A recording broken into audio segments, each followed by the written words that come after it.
कामचुकार कर्मचाऱ्यांना लगाम बसावा यासाठी कोल्हापूर महानगरपालिका प्रशासनानं एका वर्षापूर्वी बायोमेट्रिक मशीन बसवले।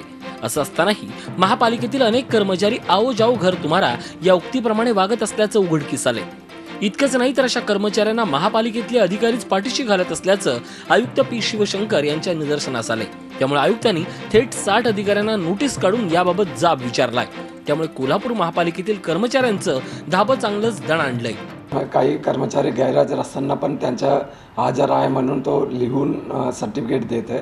तो काही कारणामुळे तो बोगस आहे म्हणून आम्हाला आमच्याकडे कंप्लेंट आलेले 60 जणांना आम्ही नोटीस दिलेले, 60 सुपरवायझर लोकांना।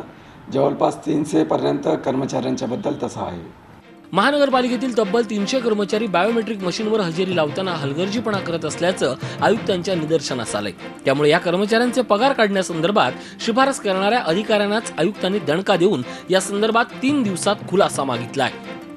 यामध्ये अधीक्षक, सहाय्यक अभियंता, आरोग्य निरीक्षक, उद्यान अधीक्षकांचा समावेश आहे। दरम्यान आयुक्तांनी केलेली कारवाई योग्य असली तरी अनेक वेळा बायोमेट्रिक मशीनमध्ये बिघाड असतो, तेही दुरुस्त करावं अशी मागणी नगरसेवक करतायत। ज्या ठिकाणी कर्मचारी नवीन आहेत, नवीन कर्मचाऱ्यांची नेमणूक झालेली आहे, त्यांना अजून कोड मिळालेला नसल्यामुळे त्यांचीही गैरहजेरी पडली आणि म्हणून त्यांच्या संबंधित अधिकाऱ्यांनी त्यांची हजेरी लेखी पाठवलेली आहे। अशा घटना घडत आहेत, त्यामुळे सिस्टीम ती तपासली पाहिजे निश्चितच। कर्मचाऱ्यांच्या हजेरीचा विषय सर्वसाधारण सभेतही गाजला होता। त्यावेळी अनेक नगरसेवकांनी मशीनमध्ये बिघाड असेल तर कर्मचारी काय करतील असा प्रश्न विचारला होता। त्यावेळी आयुक्त पी शिवशंकर यांनी मशीनमध्ये दोष असेल तर ते तत्काळ दूर केले जातील, पण बोगस हजेरी खपवून घेतली जाणार नाही असा इशारा दिला होता। त्यानंतर आता आयुक्तांनी थेट अधिकाऱ्यांना कारण द्या अशी नोटीस बजावून जाब विचारल्यामुळे अधिकारी आणि कर्मचारी चांगलेच धास्तावलेत।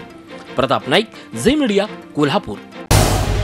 झी 24 तास रहा एक पाऊल पुढे।